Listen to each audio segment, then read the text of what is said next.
നമസ്കാരം. പുതിയ റെസിപ്പികൾക്കായി എല്ലാവരും ഈ യൂട്യൂബ് ചാനൽ സബ്സ്ക്രൈബ് ചെയ്യുക. ഇന്ന് ഞാൻ അവതരിപ്പിക്കുന്നത് ചെമ്പരത്തി മഞ്ഞൾ ഇമ്മ്യൂണിറ്റി മിൽക്ക് ഷോട്ടിനെ കുറിച്ചുള്ള ഒരു ലഘു വിവരണമാണിത്. തൊണ്ടയിലെ അസ്വസ്ഥതയും ജലദോഷവും ചുമയുമൊക്കെ വളരെ പെട്ടെന്ന് മാറ്റാനും അതുപോലെ ഹൃദയാരോഗ്യം മെച്ചപ്പെടുത്താനും സഹായിക്കുന്ന വളരെ എളുപ്പത്തിൽ തയ്യാറാക്കാവുന്ന ഒരു കിടിലൻ ഹെൽത്ത് ഡ്രിങ്കാണിത്. ആദ്യമായി ഇതിനു വേണ്ട ചേരുവകൾ എന്തൊക്കെയാണെന്ന് നോക്കാം. കാമ്പും പൂമ്പൊടിയും കളഞ്ഞ് അരച്ചെടുത്ത 3-4 ചെമ്പരത്തി പൂക്കൾ, ഒരു ചെറിയ കപ്പ് പാൽ, 1/2 ടീസ്പൂൺ വീതം മഞ്ഞൾപ്പൊടി, കുരുമുളക് പൊടി, ശർക്കര അല്ലെങ്കിൽ നാടൻ പഞ്ചസാര, പിന്നെ 1 ടീസ്പൂൺ തേൻ.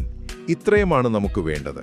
ശരിക്കും നമ്മുടെ അടുക്കളയിലെ സാധനങ്ങൾ വെച്ചുള്ള ഒരു ഫസ്റ്റ് എയ്ഡ് കിറ്റ് പോലെ തോന്നുന്നില്ലേ ഇത്? രണ്ടാമതായി ഇത് തയ്യാറാക്കുന്ന രീതിയാണ്. ഒരു പാത്രത്തിൽ പാലൊഴിച്ച് അതിൽ മഞ്ഞൾപ്പൊടിയും കുരുമുളക് പൊടിയും ചേർത്ത് മിതമായ തീയിൽ നന്നായി തിളപ്പിച്ചെടുക്കുക. ഈ മഞ്ഞളും കുരുമുളകും ഒന്നിച്ചു ചേരുമ്പോഴുള്ള ആ ഒരു പ്രതിരോധശേഷി ശരിക്കും അപാരമാണ് കേട്ടോ. അതിനുശേഷം ഇതിലേക്ക് ശർക്കര ചേർത്ത് അത് പൂർണ്ണമായും അലിഞ്ഞു കഴിഞ്ഞാൽ ഉടൻ തന്നെ അടുപ്പ് അണയ്ക്കണം.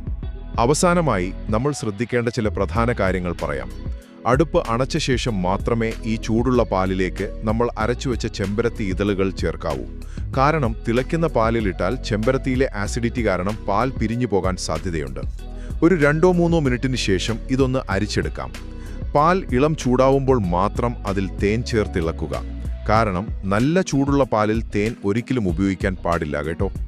ചുരുക്കത്തിൽ പറഞ്ഞാൽ, ഈ ലളിതമായ കാര്യങ്ങളൊന്ന് ശ്രദ്ധിച്ചാൽ നിങ്ങളുടെ ആരോഗ്യവും പ്രതിരോധശേഷിയും വർദ്ധിപ്പിക്കാൻ ദിവസവും കുടിക്കാൻ കഴിയുന്ന ഒരു സൂപ്പർ പാനീയം വളരെ എളുപ്പത്തിൽ നിങ്ങൾക്ക് തയ്യാറാക്കാം.